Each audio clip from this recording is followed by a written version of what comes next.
long time ago. For instance, the firearms just came back. I think it was last Friday. Finally, and that's all he's doing. That's the district. Had an investigation. Go move on, do that stuff like that. Talking to us, that sort of thing.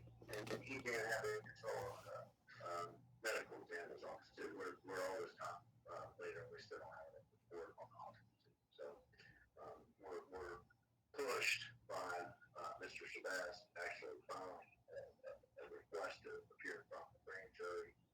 There's a procedure statewide to go through. Each county has to have its own procedure. So our circuit judges, decades ago, entered a general order that this is in compliance with the statute. This is how we're going to do it.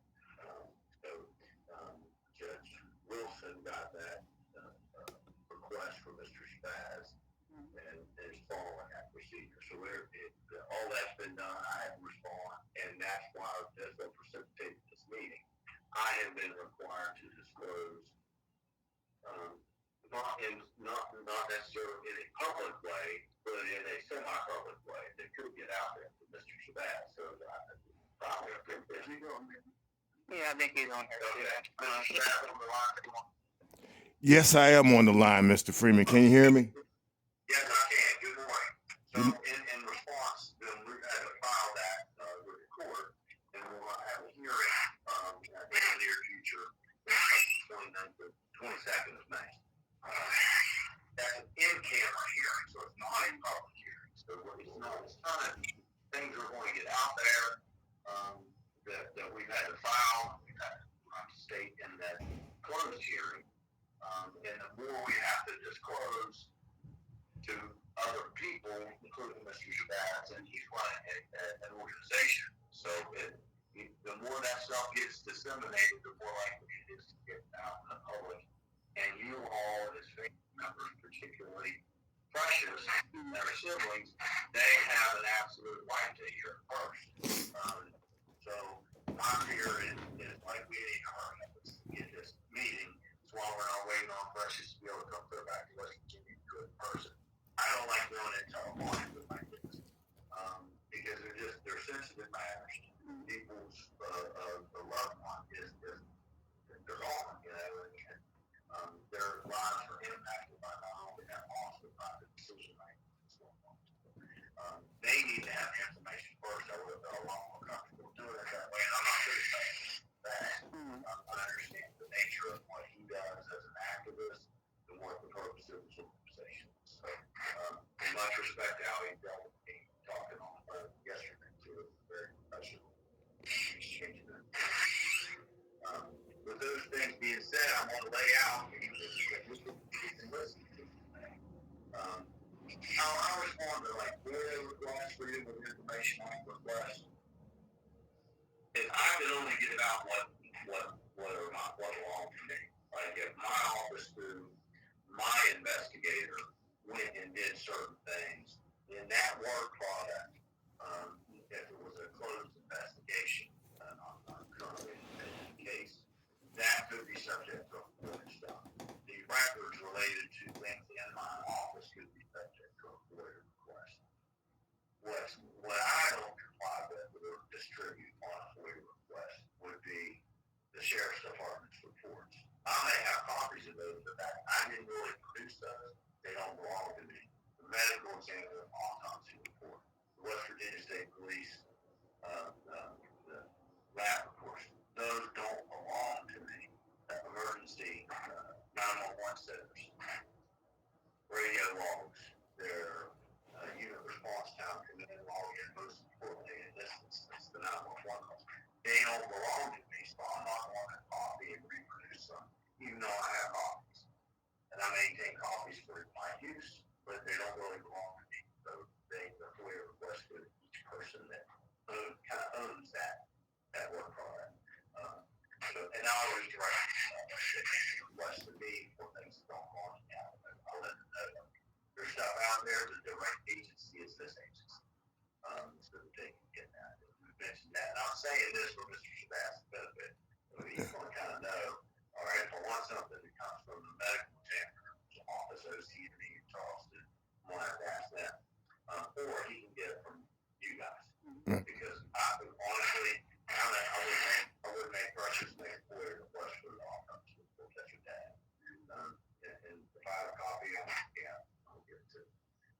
when it was closed. Now, if it was a pending case, and I'm going to produce that in court and that kind of stuff. All this still pending over to read it, copy at a later time.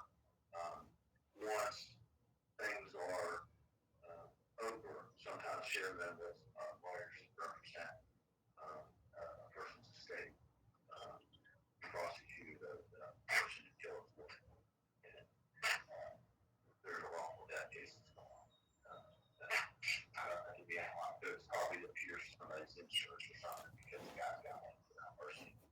He's never going to be able to not recover it. But I know there's litigation that's going on. So we'll share our stuff with that because we've successfully prosecuted that case already, and it's not sensitive to my job anymore. So things like that will get to a point where I get anything that precious might want to precious. There's always that. That being said, there's no statute of limitations on felony cases in West Virginia. There's really no misdemeanors that would be applicable in this kind of case. It's not an accident or a negligent act that led to Charles' death. It's certainly a limitation. I don't think there's any question about that. So the question comes down to, and it's clearly, as I discussed with Mr. Shabazz yesterday, any death of a person caused by the hand of another person is homicide in West Virginia. So not all homicide is murder, not all homicide is criminal. There's a lot of, homicide is just there's homicide, suicide, and accident. That's the three manners that are causes of death, or manners of death in West Virginia.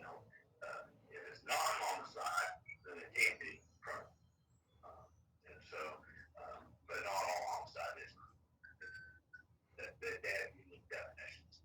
We covered that yesterday. So I want to stop you and also say that I objected to your definition of homicide to the extent that the killing of another person is homicide. We agree on that.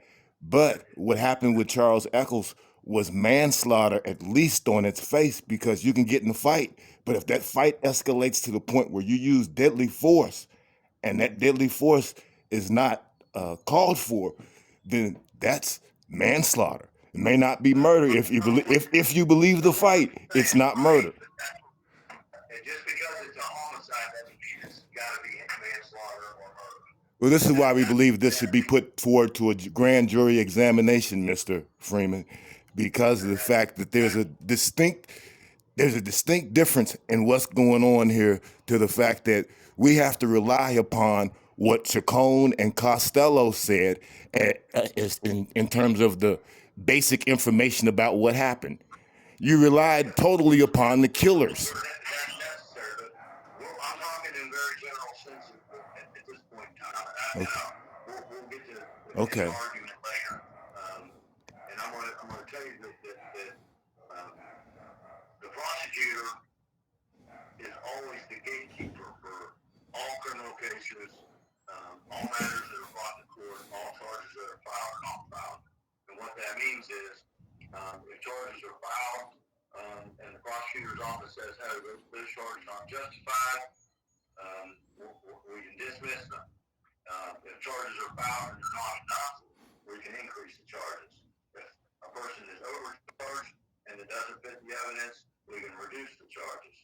The prosecutor's office is always the gatekeeper for all procedures that go to court and for all cases that get prosecuted. So that's the elected prosecutor's duty, and we have an ethical responsibility more than the normal lawyers. So we have all the ethical responsibility and duties of a lawyer in general, but the prosecutor's office has heightened ethical standards and duties that they have to abide by. And one is to prosecute no case, including presenting it to a grand jury, that's not supported by probable cause to believe that a crime occurred. It was probable cause when Costello admitted he killed Echols. Now I'm going to interrupt you. I got to interrupt you because I want to let you know that it was probable cause the moment it was probable cause, the moment Costello admitted that he killed Echols. Probable cause at that time. We're going to terminate your call if you don't let me finish what I'm saying. Oh, okay. Okay, I'm trying to just explain in every case. I'm not even on this case yet. In every case, what my duties and obligations and ethical responsibilities are. So, for instance, I have not presented cases to the grand jury over officer-involved shootings and things of that nature that many prosecutors in West Virginia use unethically and irresponsibly as they misuse and abuse of the grand jury system because they're not willing to take the heat for making those prosecutorial decisions. They put it on 16 citizens to make a decision. And that's not the way it's supposed to be. They're passing the buck to the grand jury, and then they go in and present it, and then they wipe their hands of it. They deliberately present it in a way that the outcome is already determined.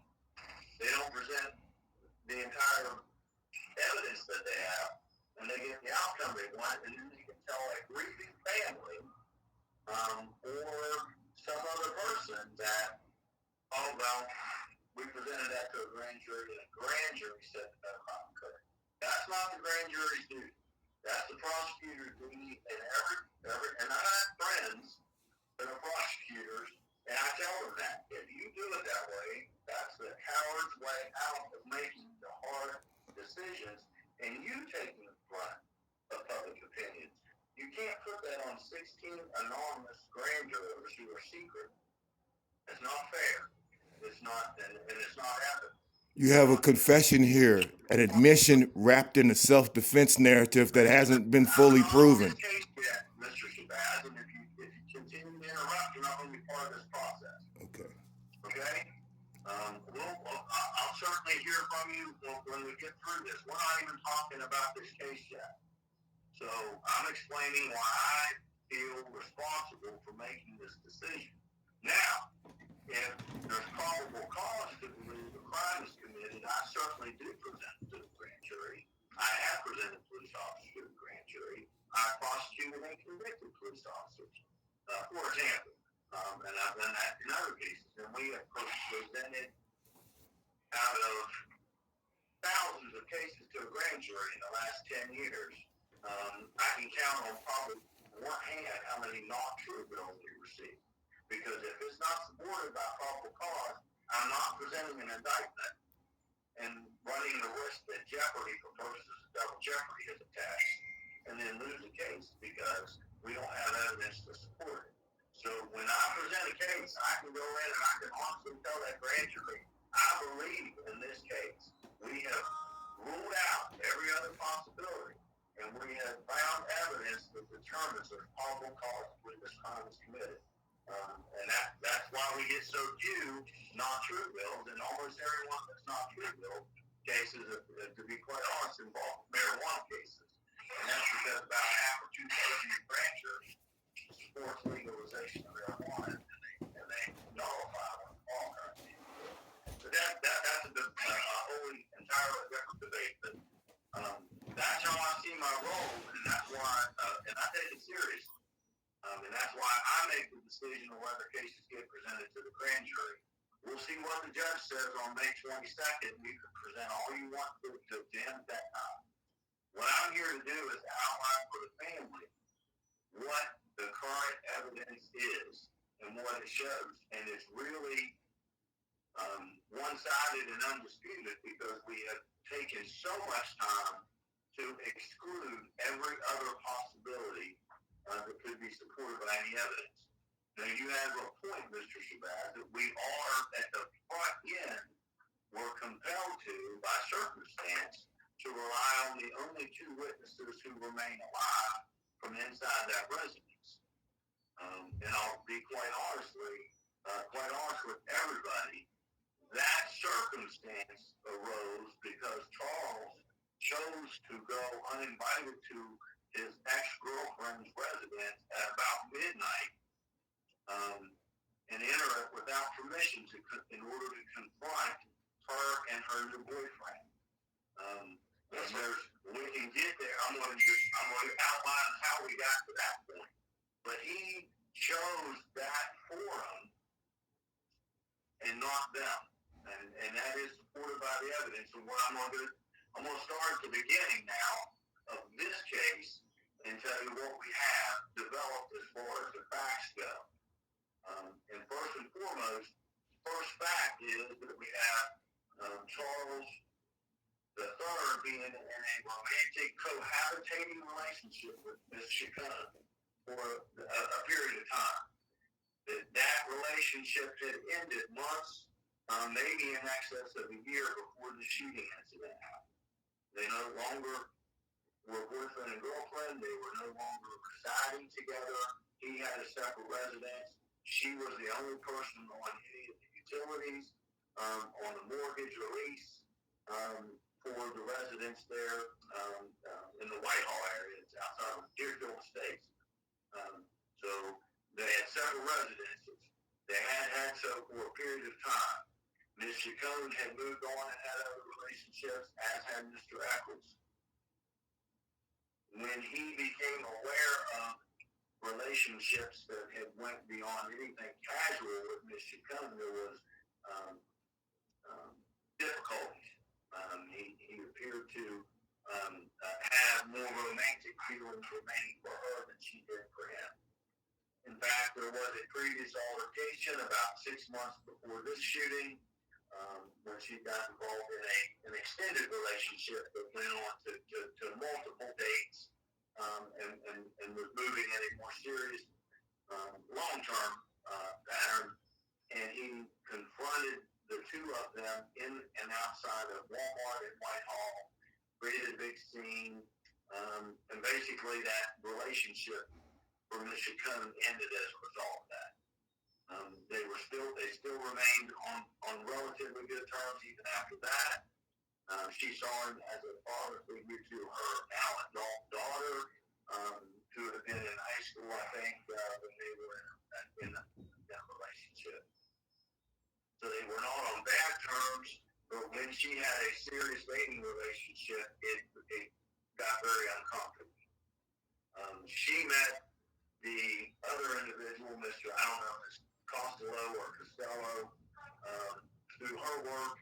I believe they both worked at the North Central Regional Jail, and they began a dating relationship, which she kind of kept under wraps, not knowing whether it was going to develop or not. It did develop, and I believe, according to her and associates of hers, that Mr. Echols became aware that there was something more than just a casual friendship.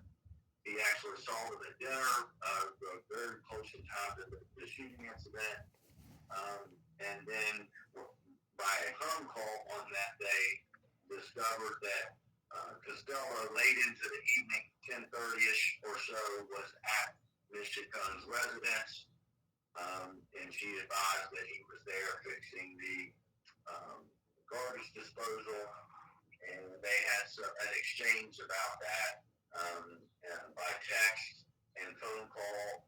The text continued and expressed some hostility toward her having what he believed was a relationship. She actually got on the phone with a friend of hers saying, "I don't know what to do. This is what's going on." Something interrupted that call, and they talked again later. She's actually on the phone with her friend.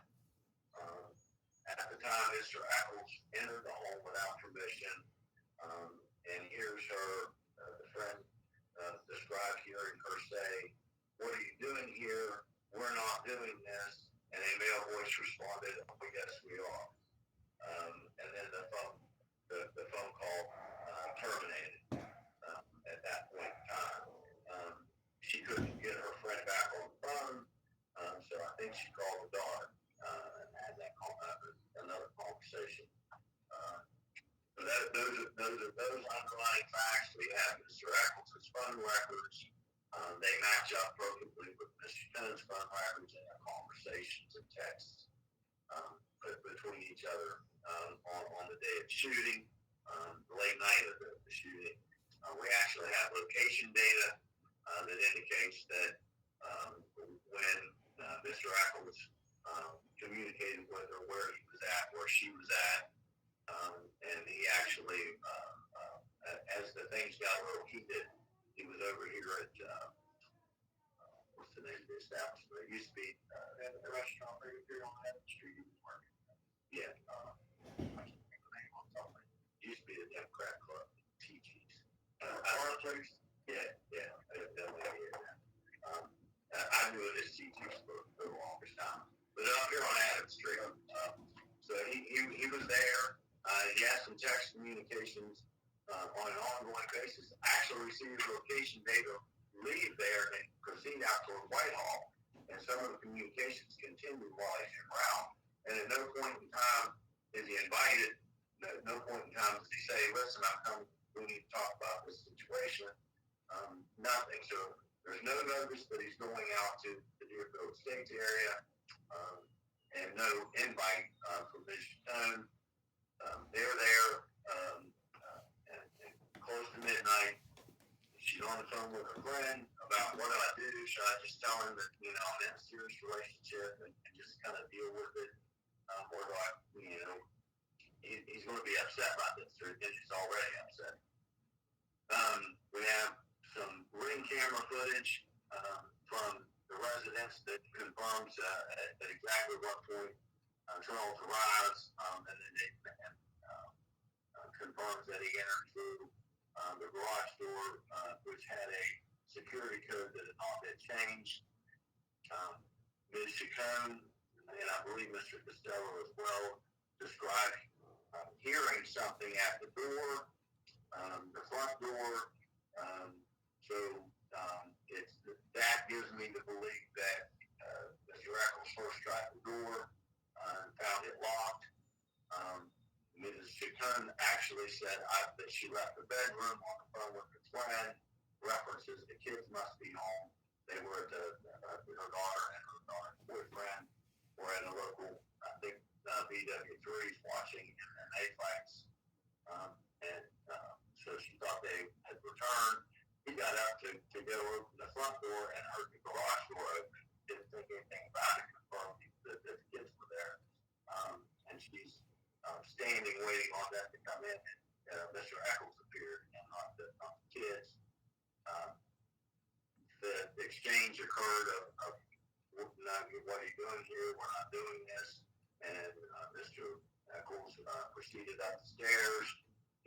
Ms. Chacon tried to block his way from confronting Costello, who was in the bedroom, and he pushed her out of the way to the floor and attacked Costello. Costello gets knocked to the floor. Ms. Chacon jumps on Charles's back and has her fall to the floor. She's on her back. Echols is on his back, and she's trying to hold him down, but he's a big guy, and she doesn't. But it doesn't allow Mr. Costello to call 911. That call is not terminated until after the shooting. So if you overhear physical struggle, the phone is knocked into a corner and not retrieved again until after the incident was completely over and actual shots are on the 911 call. During that altercation, Mr. Echols actually choked or strangled Mr. Costello to the point of him blacking out briefly. This is confirmed by his physical injuries to his mouth, his face, and his throat. And eventually, Ms. Chacon describes retrieving a handgun from a drawer and pointing it at Mr. Echols and telling him, and finally getting it stopped. Mr. Echols basically realizes the gravity of the situation, comes to his senses briefly and says, okay, I'm done. Don't call the police, I'm leaving. And he exits that area of the home, and she returns her firearm to the drawer and walks to the door with it. As cannot locate his phone to finish the 911 call or describe what's going on. He retrieves his handgun, a second handgun, not hers. And he goes to the top of the stairs and says, "You're not welcome here anymore," which infuriated Mr. Echols, who broke away from Mr. Cohn and charged back up the steps, at which time he shot. He stumbles out the door, which is picked up immediately on the ring camera. The 911 call, that first call, captures the, at some point in time, Mr. Cohn, in the midst of that call, 911 again, during the altercation before she retrieved her gun. That was 911 call 2. And after the shooting, she terminated that call to retrieve her handgun and get Mr. Echols to stop. And after the shooting, she made a third 911 call. At which time I think the 911 center terminated the first call while they're talking to Mr. Cohn and kept that line open. She reported that CPR had been initiated by Mr. Costello, and they switched off back and forth until authorities arrived, which is also verified on the ring camera. And at that point in time, police, I believe, were the first to arrive, and then emergency medical personnel after that. And of course, Mr. Echols died at the scene. I believe the evidence indicates there were a total of 5 shots fired. And the reason both subjects, Costello and Chacon, had gunshot residue testing done. Both of them, without surprise to me, had gunshot residue on them because they had touched each other. They both touched Mr. Echols, who not tested, but he put his clothing on that full gunshot residue. And so there were a transfer on Michigan, but clearly neither of them had washed away any evidence at the time they were tested.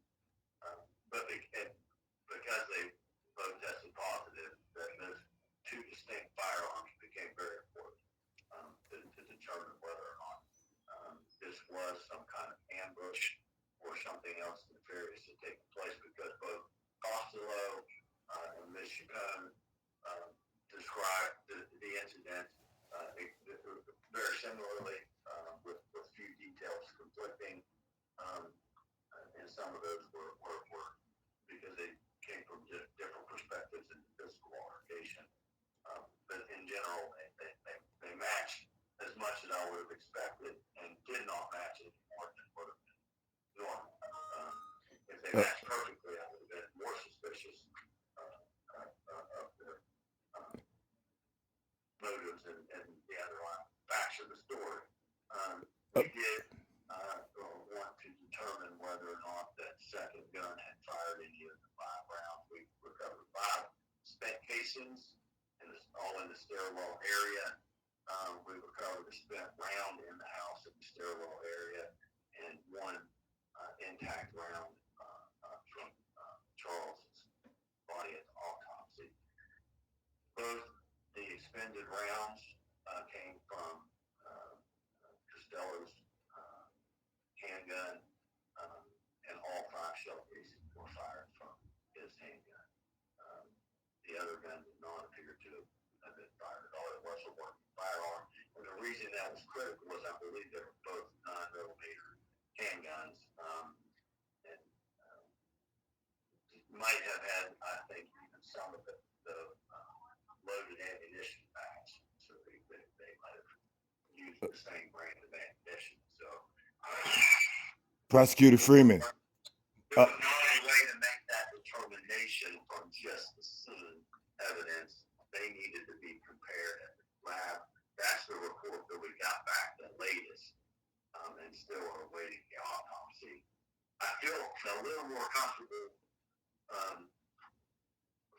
talking without the benefit of the entire autopsy report. I don't expect it to be any big surprise. I might change my mind if Mr. Echols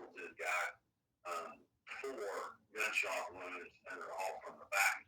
That might be a bit of a problem.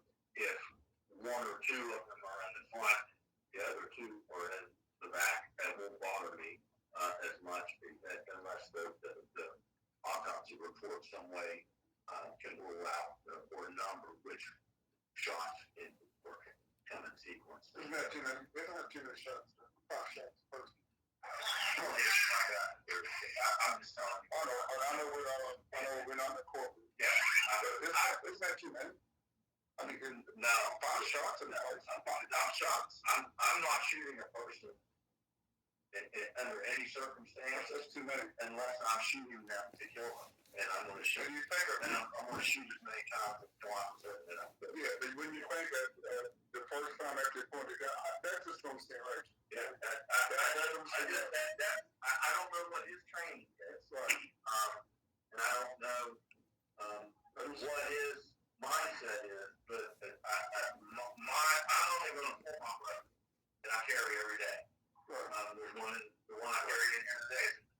Right. I'm only going to present that weapon. I'm never going to point it at a person and not shoot at them because I'm only going to shoot them. I'm only going to point the gun at them and I'm going to shoot. Right. I'm not a police officer trying to make the rest or disarm somebody. I'm defending my life or the life of people I care about. And I was probably and I carried the second mag. I got one too. So I carry the second mag every day. That gun on that's off the bar. And I'm probably, I've never had to shoot that thing, but I'm probably going to empty the first mag before there's 2 people there, we shoot 5 times.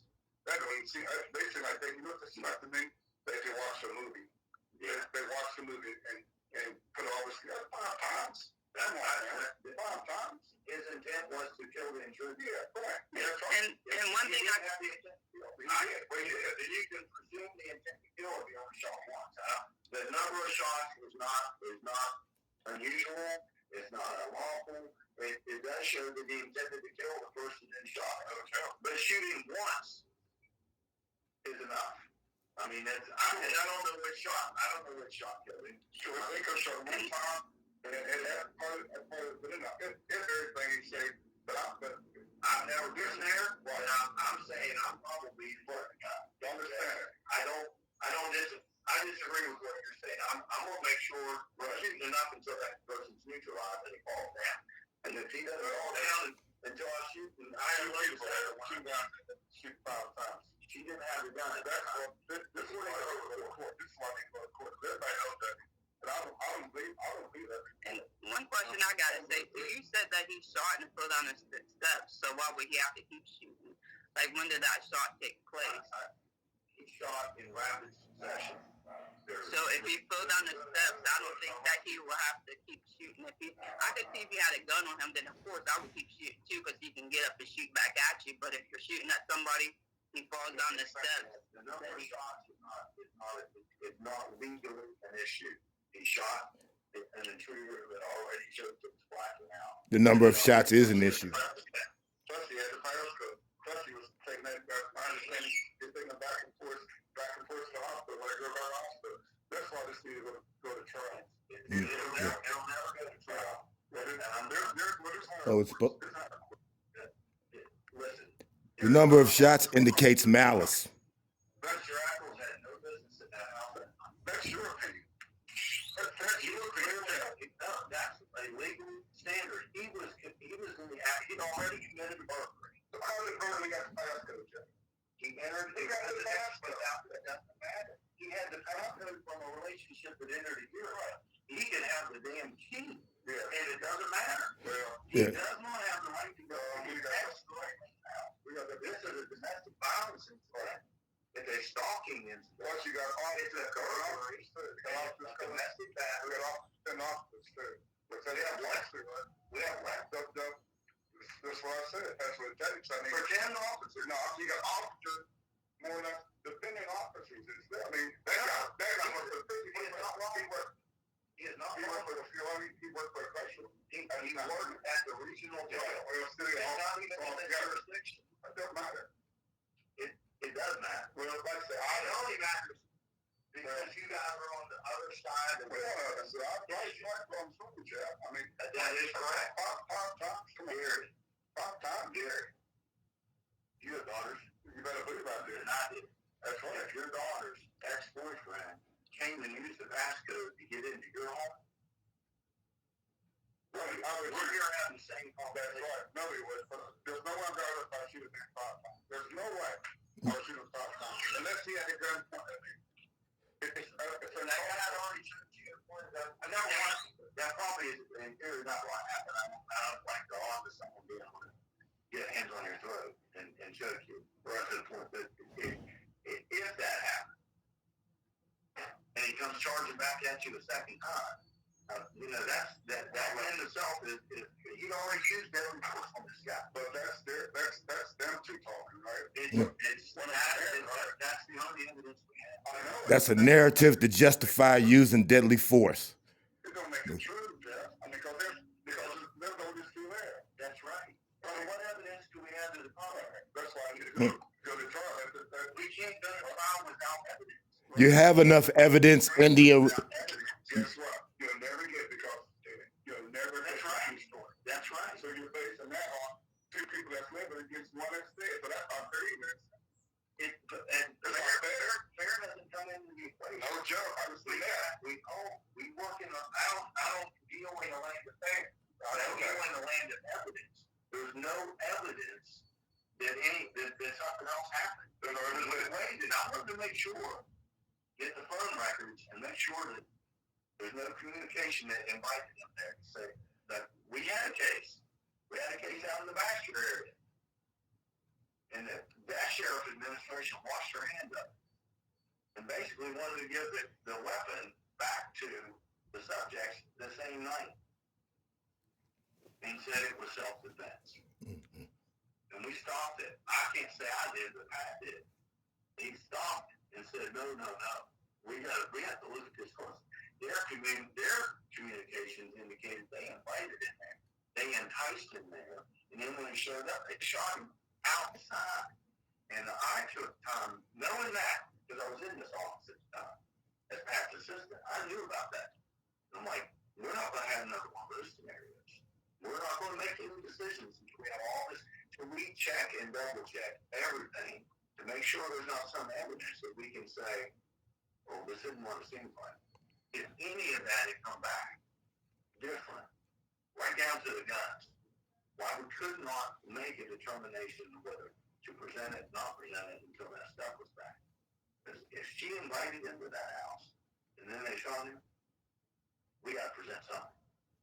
If there was evidence that Costello enticed him to come to that house and then shot him, if there was any indication of that, I will even go so far as to say, even if Charles had said in the communication, hey, we really need to sit down and talk about this.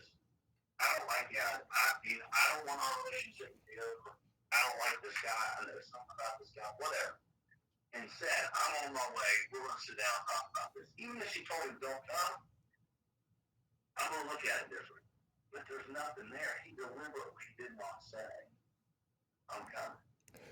Doesn't justify using deadly force. Doesn't justify using deadly force. He wanted to confront.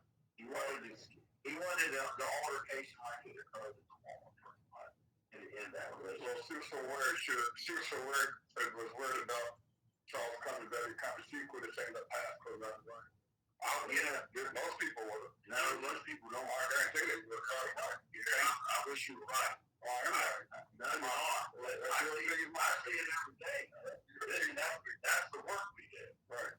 There are foolish people out there. They don't ever get that garage. She may never even use that passcode. Who knows?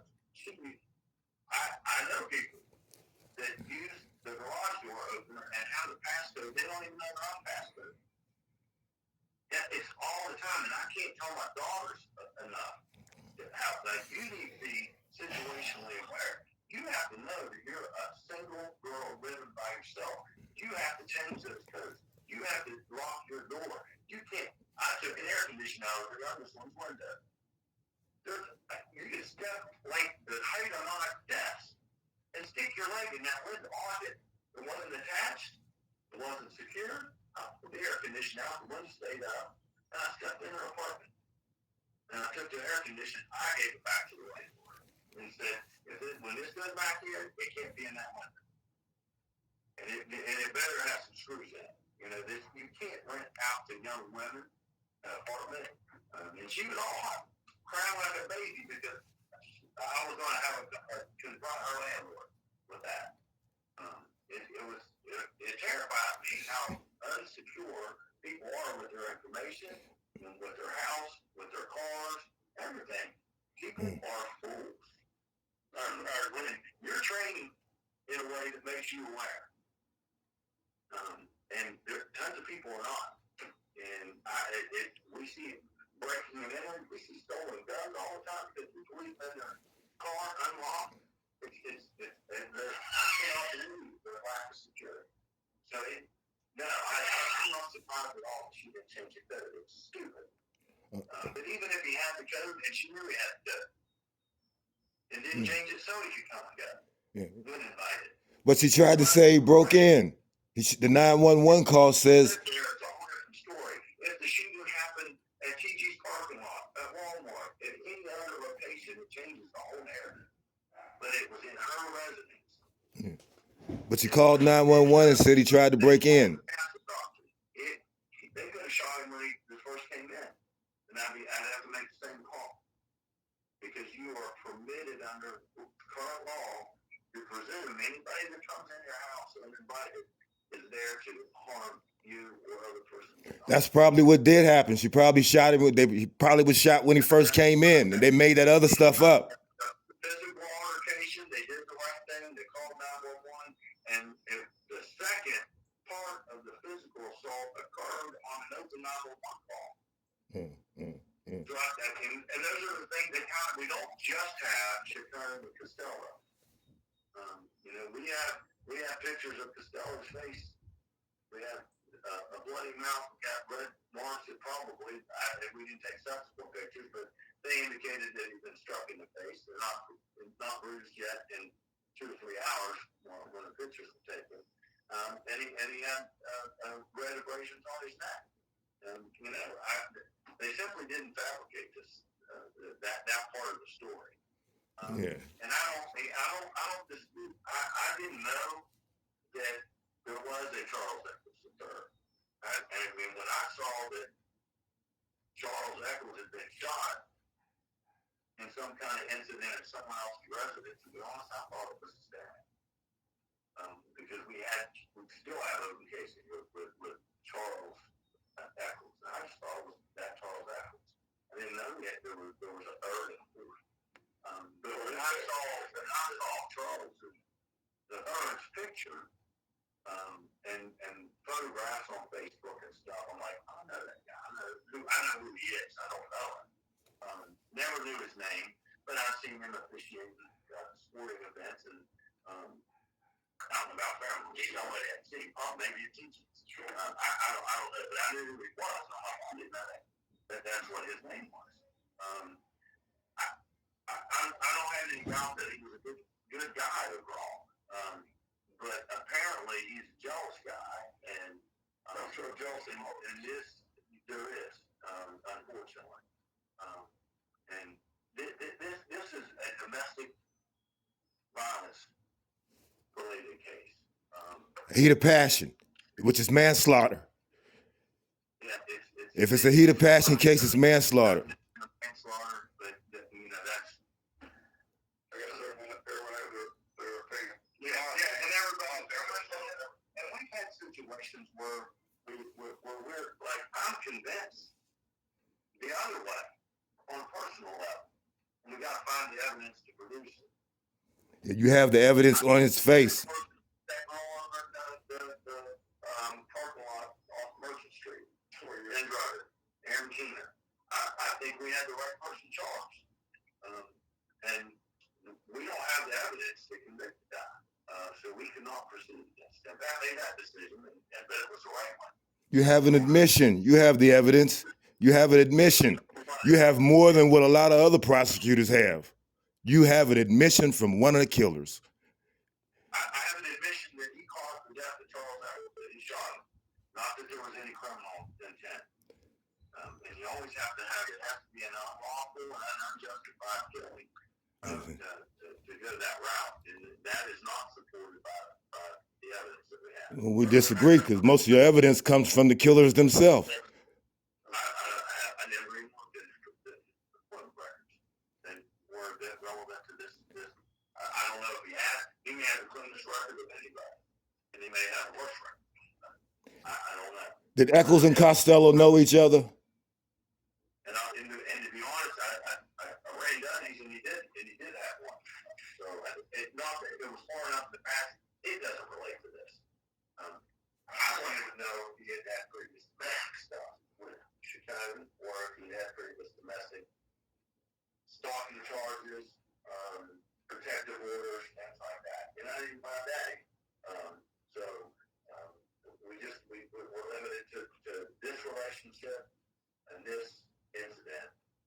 As far as I can tell, I don't think anybody's history factored into that is a conclusion that I made, because Charles was far enough in the past that I don't think it wasn't related to violence anymore. But that's the evidence that we have is the cell phone records that confirm Shakun's account of the interactions with Charles that evening, the telephone and text communications, they confirmed their locations and the times. It all matched up in sequence. Charles's records verified that as well, and his location data was helpful, not dispositive, but it did. The location in the text, even after he had left TG's, did not indicate I'm on my way out there. We're going to talk about this. No. Which gives me, it tells me that he's not telling. That he wants to show up and not give the guy the opportunity to not be there. And I had no indication that they had known each other or met or had any prior problems. That didn't look like there was anything of that nature involved.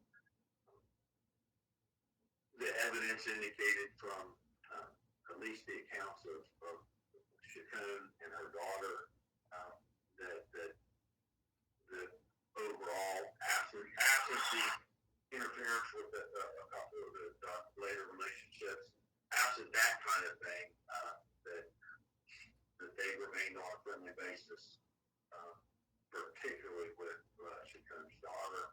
So there didn't appear to be some secret motivation for her to be a part of Charles's killing. I mean, he was someone that a friend, financially and emotionally supportive of her and her now adult daughter, I think, and was someone that they had an ongoing friendly relationship. There was nothing to indicate that she had a motive to in any way cause or contribute to Charles' death. It didn't appear there was a backstory between Charles Costello that would have made him want to plan and kill Charles. It appears that this was isolated to that night, and that confrontation. And I can't underscore enough that the location and circumstances by which Charles got to that location, they're a huge factor in my decision making, as well as the legal effect of actually surprising someone by being in a residence without permission, and then having a physical altercation inside. That's nearly dispositive on its own. I did not really expect to get as much supportive data from phones, and certainly the third-party contact that Shakun was on the phone with, that had heard that call terminated by the beginning. something that I didn't expect to happen. But when we got the Chicago's phone records, there's that call. The calls are done to justify the use of lethal force. Find that person, because this could be the key the other way. And to be honest, that was the first inkling I got that something might have been. Tell you what they said. This is a good one. That she's on the phone in the midst of this with somebody. We were able to determine who that was by phone records. Mm-hmm. Only now interviewed her a week or 10 days after the fact, because that call showed up. And there were two calls. There was a call before, and there was a call pretty much as the event happened. So I expected that to be the other pointing in the other direction. But it did not. And I understand that these are the most difficult conversations I have to have in cases like this. And we had a similar incident on the east side. And again, we had even more racial disparity in that case, because I think we had some parents of the deceased person who were had some feelings about race that I was very uncomfortable with. Without saying any more, I think you know what I'm talking about. Young black male, young white female living together, and she's dead. And she's dead by a shoestring on the outside going on of the apartment. Living. And what we had got, we did, was all over the place. Bizarre story. Like, it made no sense at all. And so he's in custody when we got the autopsy report back. And thank goodness if we got that one back clearly, it was before they had the current crisis of medical exam in the office. We dismissed that case because the medical examiner said this is the way the snot is, the way this is. I can't say if it was suicide or if it was accident. This was a suicide ideation. And she lost consciousness. And they had been having a dispute. She went outside and she made a suicidal gesture and pretended she wanted him to come out and try to hang herself, interrupt. And she had mental health issues. And his bizarre account and inability to be able to consistently stay on point and be all over the place is that he too had a diagnosed mental illness. And for financial reasons, at that time, also did give his medication. We dismissed that case, and that family was furious, and they could not believe that account. But we have to trust the evidence, and we have to trust the experts. And that doctor is a very well-respected medical examiner. And she's not even with our OCME's office anymore. She's moved on to bigger and better things, and unfortunately, it's what happened. I trust her judgment. If she says that I don't understand the science of it, but she says that is not. She's never seen a documented case of murder or that type of strangulation case, and it would be it was not a significant injury to her neck. It's like if someone that's at the end of the mountain, you're going to see this and you're going to see that, and it's not there. If it's not there, it's not homicide. She did this. I want him to rescue her, and she said, I can't say that medically certain, but it appears that this started as a gesture, and she lost consciousness, and he didn't go out immediately. He thought she went out to smoke a cigarette because they were having a fight. We had to break that news, and that family, they didn't take it and disagree with it respectfully like you all are. They were hostile and let some things fly that really were unacceptable. So, but those are hard decisions. But in that case, they wanted to this just to go to the grand jury. I can't do that. I can't. The judge may rule that Mr. Shabazz gets access to the grand jury. I don't think that's what's going to happen, but it could. And in that case, that might get done. But I still have to participate in that, and I'm going to have to get part of it out here. And I don't think the bias there. Prosecutor Freeman, I think the family deserves to take a look at the video statements of Costello and Chacon in making their determination whether or not they should believe this self-defense narrative. I haven't seen the video statements yet either, as well as the 911 call in its entirety from Chacon, because she says that Echols tried to break in. My ex-boyfriend tried to break in, according to the news articles that we received from Esteban Fernandez.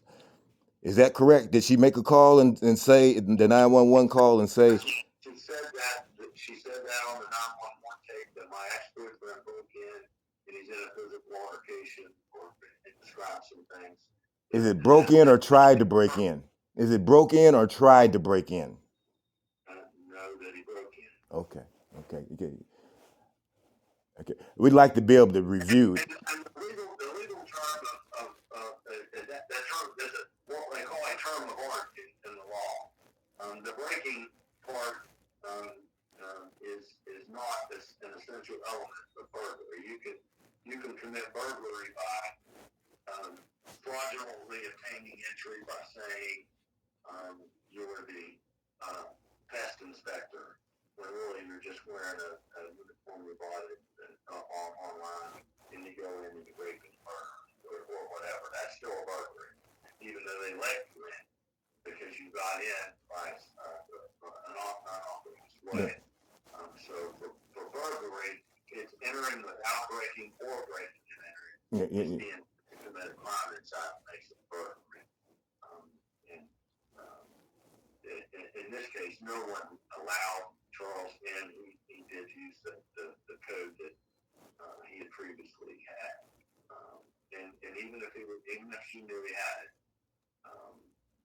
she indicated that she didn't, and that she had never even thought about changing it. But even if he used that code the day before to go in and retrieve, tire from the garage or to help the young daughter out, whatever, to take the trash out, to let an animal out, for whatever reason, I still have my neighbor's door code written down somewhere because we deal with their pet.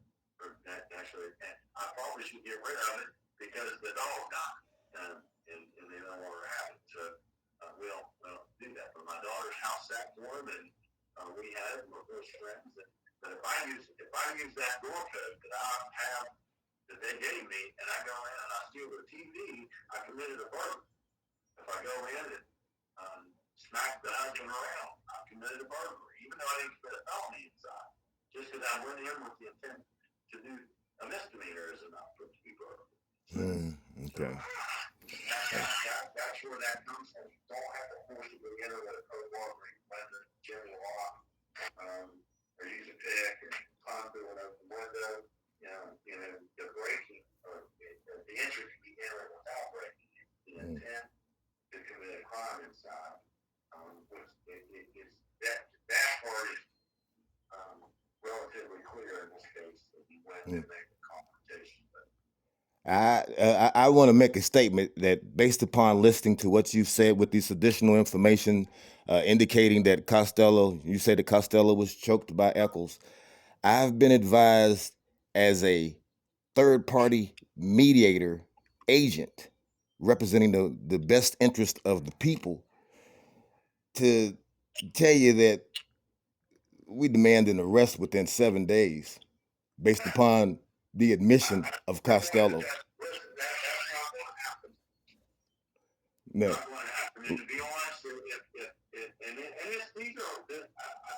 I don't get any pleasure or joy these are the hardest parts of this job. Are having this kind of conversation with folks who are dealing with a tragic loss clearly grieving. It's the worst situation to have to disagree with people on. You want to comfort people. I've known Gary my whole life, and I don't want to.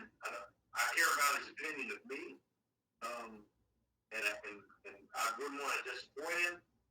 And I know I'm disappointed. I know. But if I go the wrong way and I don't make these kinds of decisions, he might be happier, but he's not going to respect me as a man. Any more than my dad would when I disagree with him. But I respect Gary as much as anybody I know. He's a good man, and we can disagree. And I trust that he thinks that I'm not. He can disagree with me, and I think that I'm coming from some kind of angle like this guy works for the jail, and I know him, and then I'm doing this because I know him. I think Gary knows better than that. So if he disagrees with me, he's just disagreeing with my assessment of the facts. Yeah, I definitely got to agree. And I understand. But it's hard for me to be in a disagreement with someone I respect. Right. So I'm just laying out there. These decisions are hard, but you have to do the hard part of this job too. And I know they're not going to be in arrest in 7 days. They're not going to be. We'll deal with our disagreement on presenting it to a grand jury on the 29th. The 22nd. Yeah. It's on count for sure. I think the legal authorities applied to the facts indicate probable cause and demand an immediate arrest. I think it's irregular. It's irregular for there not to be an arrest when someone admits to a killing. It's not often that we have an open 911 call that actually supports stuff. We don't have a third party call that support it. We don't have phone records to indicate what's going on and that there was a heightened tension and a confrontation coming from Mr. Echols. And he didn't disclose, didn't get permission to go in, but didn't even disclose I'm coming. That's a telling circumstance. It's a pretty clear cut, justifiable shooting and a justifiable use of deadly force based on all that we have. And you know, we can never rule out that there's something nefarious that we can't, no matter how hard we discuss. It's just not. There's nothing there to indicate that there was any reason to lure Charles there, or any effort was made to lure him. It's complete. The records are the point of that on his end and their end.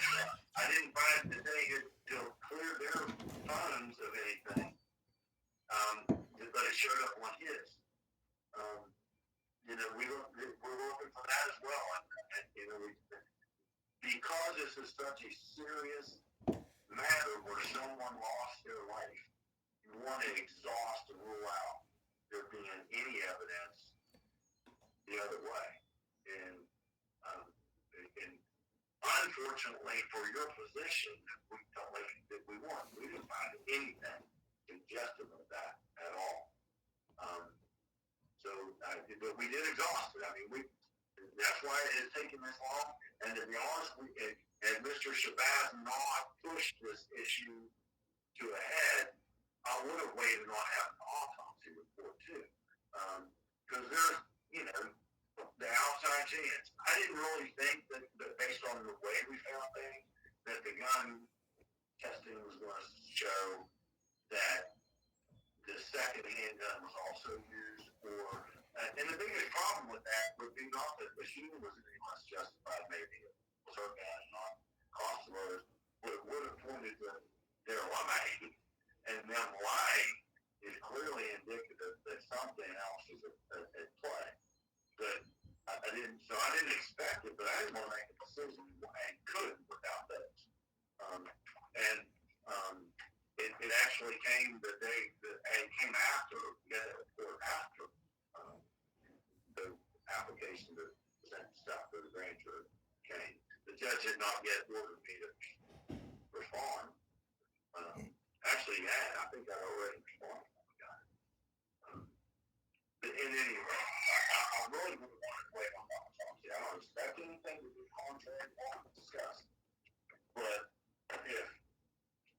hit 4 times, and they're all in the back. There's something else wrong. It may be manslaughter and not murder, but it's not a justifiable situation. He got shot while he was leaving. What if he gets shot upwards around his head?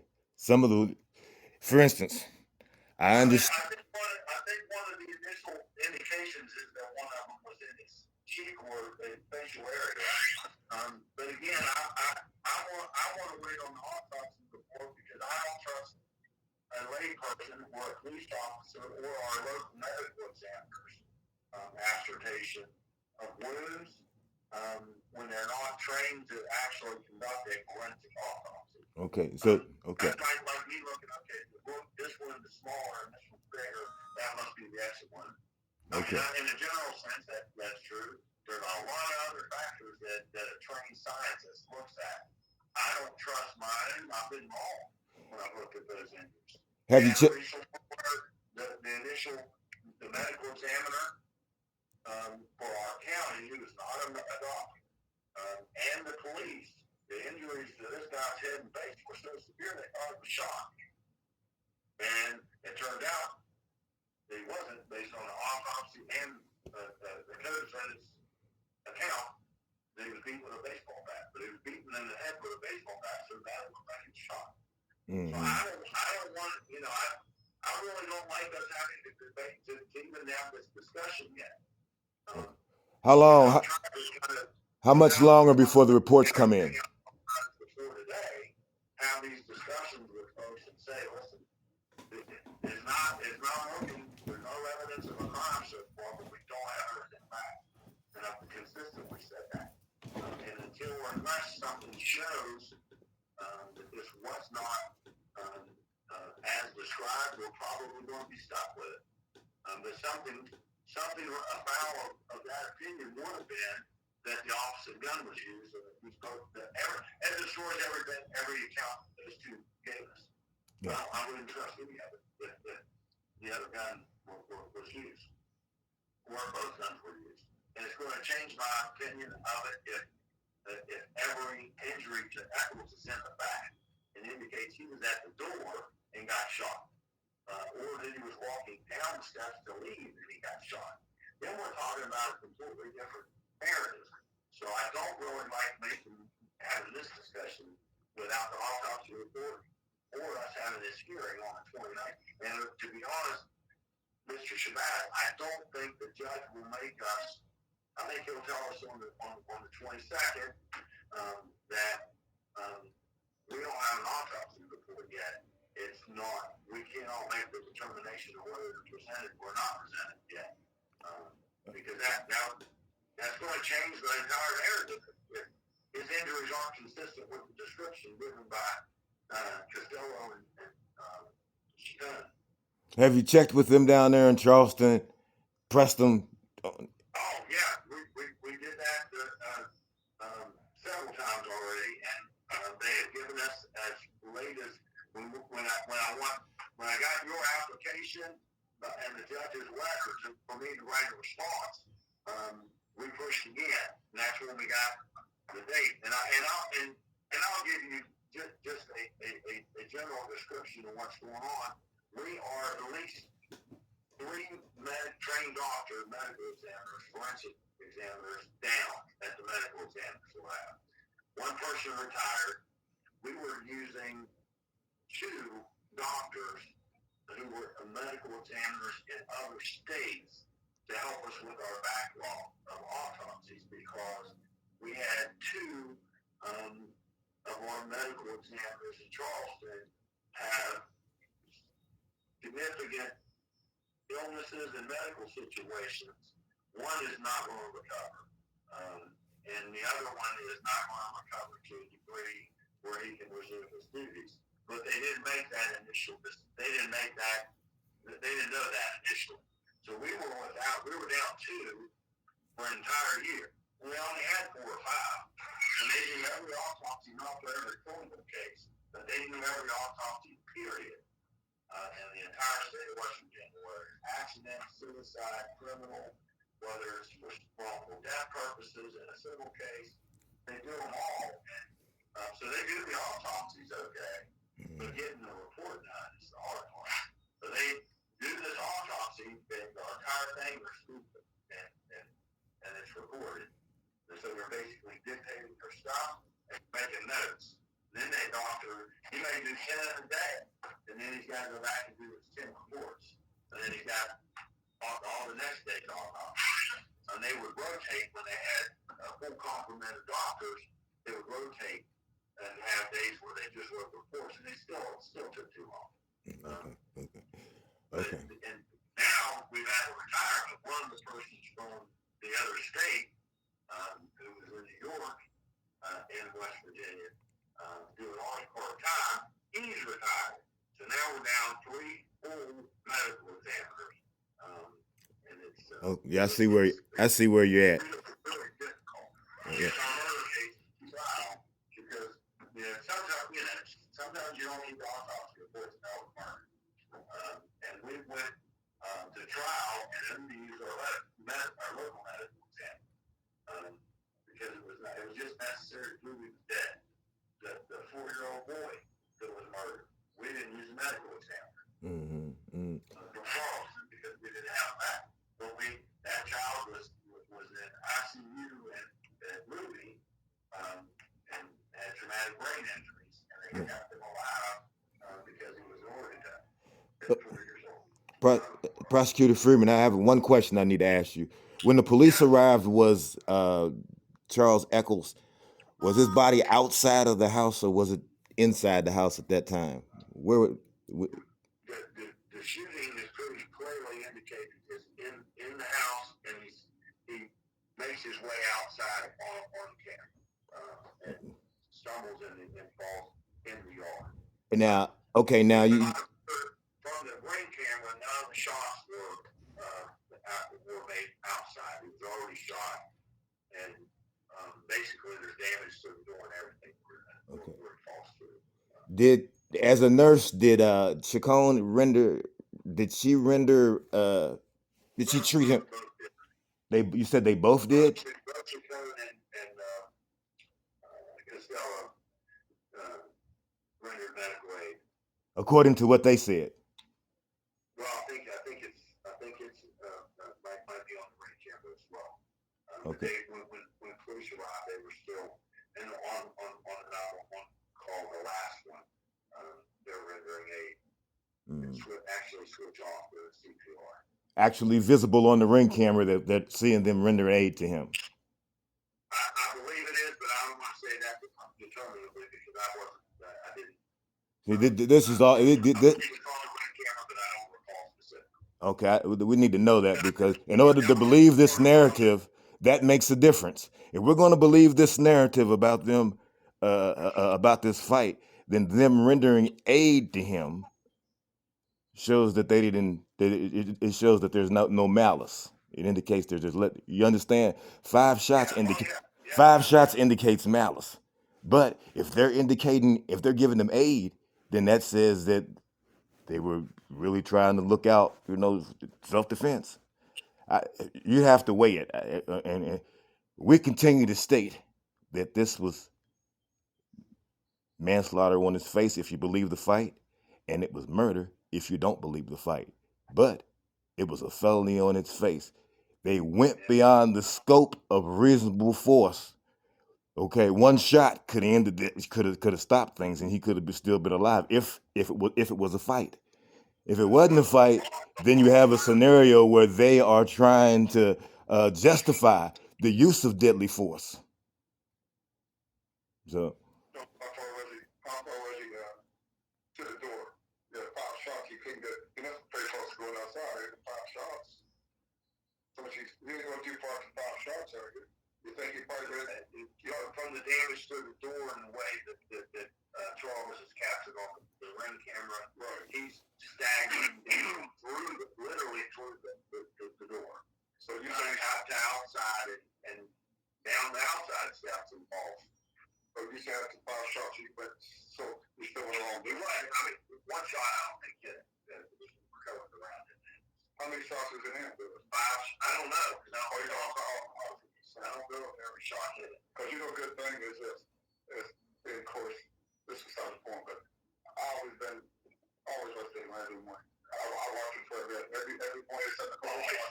And I'll tell you something. Here's a good example. The guy is take us go home. She pulled out the car, right? He said it was the door was messed up and she fell out and hit her head. Okay, but they took her somebody else. Two different we call it, but it's autopsy. Two different doctors that do different things. Yeah. You can usually find an expert for hire, and I'm skeptical of those experts when they have competing experts. And it's a shame when you get the realm of science that way. And a lot more of a psychiatrist with mental base. You can pay them to say, hey. So when there's science behind it, it comes down to like who science speaks up, who did the better examination. What we don't have is any examination so far. We don't have a fact. So you're saying, that's my last question. You're saying that, in my personal briefing of things, I'll be autopsy to come back and show me what shot in the back. I just I'd be a bit surprised because everything else that I've waited on to say the wrong thing, they haven't said the wrong thing. Well, and it weighs heavy on me that happened in our house. Right. That Charles just shouldn't have been. Right. But if you might get live, can get polygraph, whatever. Yeah. There's a lot. Yes. But it's supported by all the other information. Well, my marriage is one of the biggest lies ever loved. I heard that. For a lot of people. Yeah. So that's what I'm saying. So we'll see when the autopsy report. We're not surprised when they come back that he was shot in the back. So seriously. To be honest, it's not much shocks me anymore. And this realm, because you see so many horrible things that people do. You see all worse. And it may be. I'm not rolling that out. Right. It would surprise me in light of the other stuff we had. But it would have surprised me as far as the human condition and human nature. No. And it's sad that I've got to that point. Having done defense work and defended people for the better half of my career, before coming back into this race, that's one downside of this is you see how much evil people do to each other, and it's gotten worse. So in that sense, I wouldn't shock. But in line with this, it'd be pretty hard to manufacture all this stuff ahead of time in the limited amount of time that they had before law enforcement. So it's not looking good for it to be a manufactured situation. But if he's shot in the back, everything else could be true. It could be true to the point that when Charles first entered an offer, they could have just shot him dead right in the doorway because he didn't have any reason to be in there.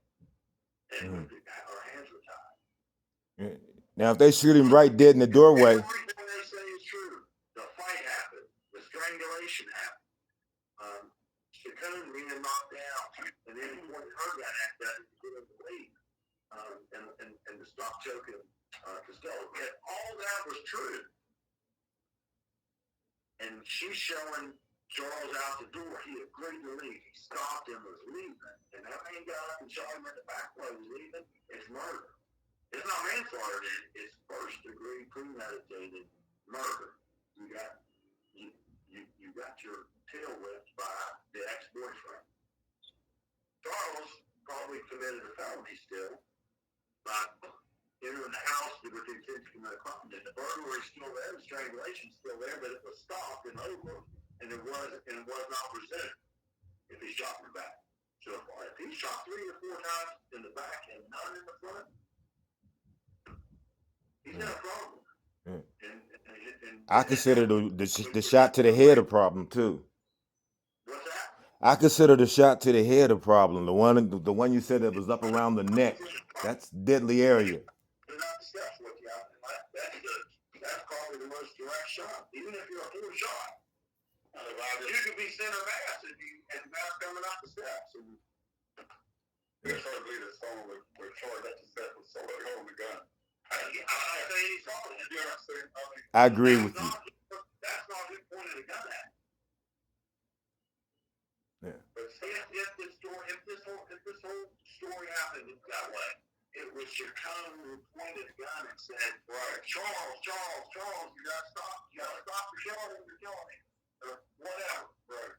And then he gets up and said, "Oh my gosh, I gotta get out of here. Just don't call the police. I'm leaving. Right. She puts her gun away in the drawer. He doesn't know. He doesn't know this guy. He doesn't know cost of load, and he doesn't know the cost of carries. Even if he knows him, he wouldn't know he carries. He didn't know cost of load, then got a gun and came back and made a statement to him, "You're not welcome here. You need to not come back here." Something those lines. What's the gun and cost of load? Those said was the exchange, and that Charles then immediately that like, you don't tell me that I'm not welcome here. I've been here before you, and I'll be here after you're done. That mindset, something to that effect, and just George went running up the steps to resume the physical attack. So that's the account we had for this thing. And he shot then in the front, and I'm telling you, even if I disagree that more than one shot should have been fired, even if I didn't feel like I'm shooting until he's dead, even if you're going to shoot, you're justified to shoot once. You're justified to empty your gun. Once deadly force is justified or authorized, the number of shots is okay. But if they're in the back, that doesn't fit any of that. Because you were coming up the steps of being, they should be in the front. Right. But if you took kind of ground and choke me, then I come out and say, "This one's already going to come out with nothing in my hand and say you need to leave." Yeah. I have a gun. If he choked him out like they said he did, then he's coming out of that. Why would he say to you and walk him with nothing in his hand? I'm saying he had a gun. Yeah. That's what I'm saying. I said, he thought that's stupid. I don't think we'd be that stupid. Yeah, he did have the gun. But I believe that he had the gun. Right. Did he show Charles? Yeah. Right. I don't know. So that's why I think he definitely I wouldn't say that. I carried my gun. Like when unexpectedly I had someone barge down my driveway around 2:30 in the morning with their headlights on, skid to a stop, and I'm like, "What's up?" I'm not going out there in front of them. I didn't know who it was. Right. So why? They never knew I had my gun. Right. I walked up there like, "What the hell going on?" Right. It was my neighbor. His dog was in heat and got out the fence. I'm just saying, I never let him know I had my gun. I didn't want to startle him. I just said, "That's fine, man, but you should." He lived 200 doors away. I don't know why he came down in his car, but it was a big difference. It was, but he's not showing. I didn't want to escalate the situation. He didn't choke you out first. No. So that's a big difference. I remember someone going to choke me out, and then I'm going to come back up on the steps and say, "Well, you're not walking." Knowing that this guy just kicked my butt. I think I had a gun in my hand. I'm sure he had the gun in his hand. But I'm not sure he shoved it to Charles. Right. Well, I don't know what kind of character. I just don't think that. Did he have it outside of Charles? Was Charles blind because he was son? That's kind of hard to say. Yeah, I understand. I think the guy's blind. There's no one guys there. I've said it a million times. That if someone's going to choke me out, then I'm going to come back out, come up top of my step, and this guy's there, and I'm going to say, "You ain't walking there no more." And I ain't got my gun in front of this guy. No, he just kicked my butt. And I don't know Charles. I don't think I don't know Charles either. I don't know if Charles is getting raised enough that he just either find raised to see that or report it. I don't know. You would know that. That's right. He wouldn't do it. That's why I don't believe none of what they say. He's a liar. And it would change. It would change the situation if this president showed the Charles had shot at all of the steps. And I don't think that's the case. Right. Well, I just don't think even a dummy wouldn't do that. And Charles had a dummy. He wouldn't do that. I mean, you're a police officer. I don't think